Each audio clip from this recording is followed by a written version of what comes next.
Mari kita berdoa sebelum kita mendengarkan kebenaran firman Tuhan. Bapa kami dalam kerajaan surga, dikuduskanlah nama-Mu. Tuhan Yesus Kristus, sebelum kami mendengarkan kebenaran firman-Mu, ampuni kami di dalam segala sesuatu, supaya kami layak di hadapan-Mu, mendengarkan dan merenungkan kebenaran firman-Mu pada kali ini, di dalam nama dan darah Yesus yang berkuasa, di dalam nama Tuhan Yesus Kristus. Amin. Bertemu lagi dalam kesempatan yang indah pada kali ini. Mari kita bersama-sama membacakan firman Tuhan yang terdapat di dalam Roma bab 6 ayat 3 hingga 4. Roma bab 6 ayat 3 hingga 4. Firman Tuhan berkata, "Atau tidak tahukah kamu bahwa kita semua telah dibaptis dalam Kristus, telah dibaptis dalam kematiannya? Dengan demikian kita telah dikuburkan bersama-sama dengan Dia oleh baptisan dalam kematian, supaya sama seperti Kristus telah dibangkitkan dari antara orang mati oleh kemuliaan Bapa, demikian juga kita akan hidup dalam hidup yang baharu." Berdasarkan kepada pembacaan ini, maka kita akan mempelajari satu tajuk, yaitu baptisan. Apakah arti baptisan? Baptisan berasal dari bahasa Yunani yang disebut baptizo, dikenal sebagai sakramen di dalam kekristenan yang melambangkan pembersihan dosa. Baptisan juga melambangkan kematian bersama Yesus. Dengan masuk dalam air, orang yang dibaptiskan itu dilambangkan telah mati. Ketika ia keluar lagi dari air, hal itu digambarkan sebagai kebangkitannya kembali bersama Kristus.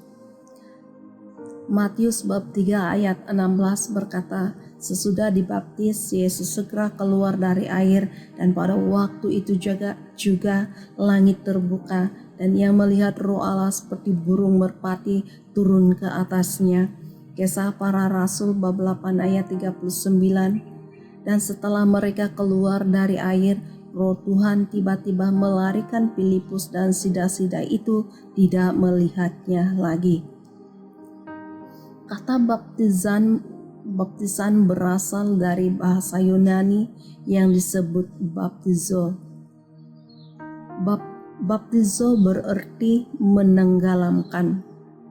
Lalu menjadi baptizo yang mengaplikasikan sesuatu adalah direndam atau dicelupkan ke dalam suatu air atau sesuatu larut cecair. Rumusan dalam membaptis haruslah berdasarkan Alkitab.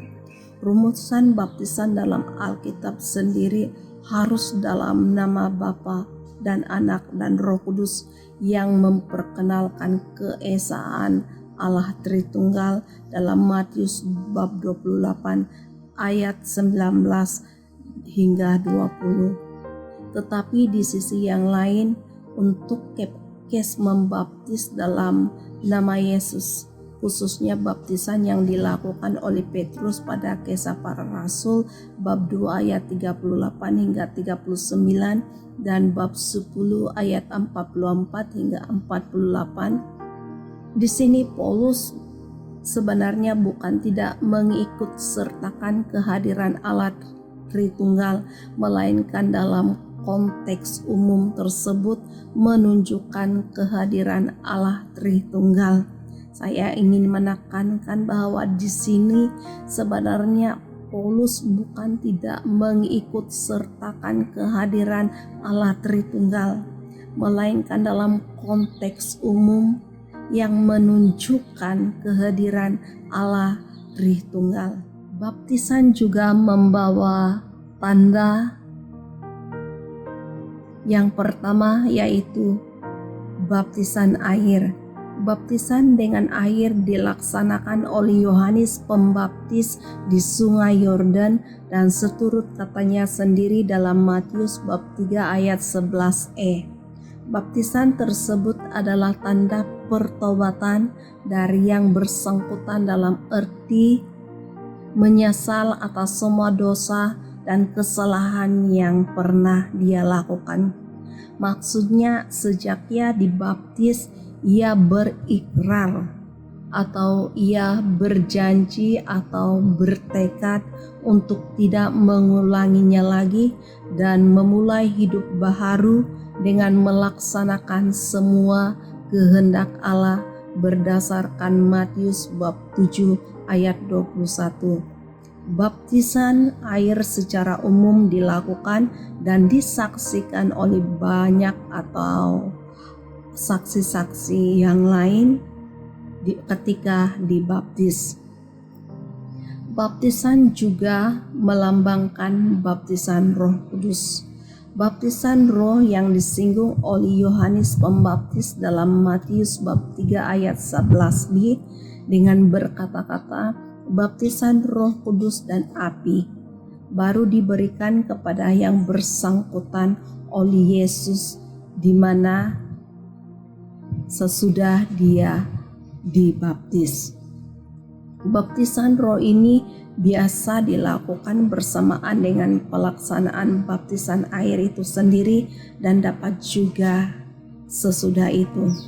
Tegasnya, bila baptisan roh itu terjadi, itu tidak dapat dilihat atau disaksikan oleh mata ataupun sesiapa saja. Tetapi baptisan roh itu hanya dapat dilihat atau disaksikan oleh Allah sendiri. Apakah tujuan dari baptisan? Apa tujuan dari baptisan? Tujuan dari baptisan itu sendiri bukan untuk keselamatan atau predestinasi, akan tetapi penyucian hidup dan tanda dari orang tersebut sebagai pengikut Kristus. Contohnya, ketika seorang penjahat di samping Yesus, ia diselamatkan karena anugerah Allah tanpa melalui proses pertobatan. Kata Yesus kepadanya, "Aku berkata kepadamu, sesungguhnya hari ini juga engkau akan ada bersama-sama dengan aku di dalam Firdaus." Ini dapat kita lihat di dalam Lukas bab 23 ayat 34, di mana salah seorang penjahat yang berada di samping salib Yesus itu tidak mengalami proses baptisan, tetapi karena itu adalah anugerah daripada Tuhan sendiri, maka dia bersama-sama dengan Yesus di Taman Firdaus. Mengapa Anda dan saya perlu dibaptis? Mengapa Anda dan saya perlu dibaptis? Pertama, itu merupakan perintah Tuhan Yesus. Matius bab 28 ayat 19 berkata seperti ini, "Karena itu pergilah, jadikanlah semua bangsa muridku dan baptislah mereka dalam nama Bapa dan Anak dan Roh Kudus." Kenapa Anda dan saya perlu dibaptis? Itu menyatakan hati nurani yang baik di hadapan Allah. Berdasarkan 1 Petrus 3 ayat 21, juga kamu sekarang diselamatkan oleh kiasannya, yaitu baptisan. Maksudnya bukan untuk membersihkan kenajisan jasmani, melainkan untuk memohonkan hati nurani yang baik kepada Allah oleh kebangkitan Yesus Kristus. Dan alasan yang ketiga, kenapa Anda dan saya perlu dibaptis adalah karena Yesus sendiri juga dibaptis. Matius bab 3 ayat 13 hingga 15, "Maka datanglah Yesus dari Galilea ke Yordan kepada Yohanes untuk dibaptis olehnya. Tetapi Yohanes menjaga dia, katanya, 'Akulah yang perlu dibaptis olehmu, dan engkau yang datang kepadaku.' Lalu Yesus menjawab kepadanya, 'Biarlah itu terjadi, karena demikianlah sepatutnya kita menggenapkan seluruh kehendak Allah.' Dan Yohanes pun menurutinya." berdasarkan kepada pembacaan ini, maka kita mengerti bahwa kita tidak ada pilihan lain.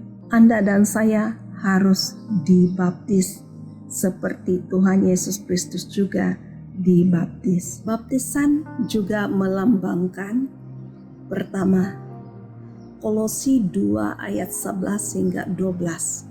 Ketika Allah memanggil Abraham untuk mengadakan perjanjian dan memberkatinya, Allah menyatakan bahwa perjanjiannya berlaku bagi keturunan Abraham yang disunat.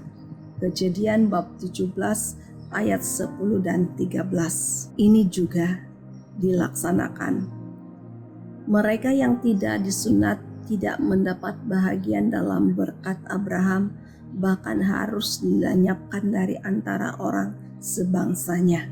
Baptisan melambangkan sunat, di mana pada sesudah zaman ataupun pada waktu zaman Tuhan Yesus Kristus, setiap orang yang percaya kepada Tuhan tidak lagi mengalami baptisan seperti yang berlaku di dalam perjanjian lama, tetapi Tuhan Yesus Kristus melambangkan baptisan itu sebagai sunat, dan juga baptisan itu melambangkan penanggalan manusia lama dan pembersihan dari dosa.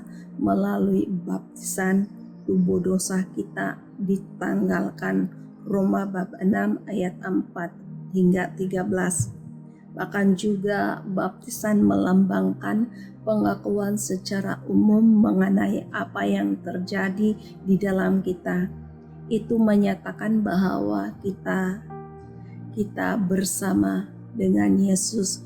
Roma bab 6 ayat 1 hingga 11. Bahkan juga baptisan melambangkan tindakan Anda dan saya untuk mengalami keselamatan sepenuhnya di dalam Kisah Para Rasul bab 2 ayat 37 hingga 38. Apakah syarat untuk dibaptis?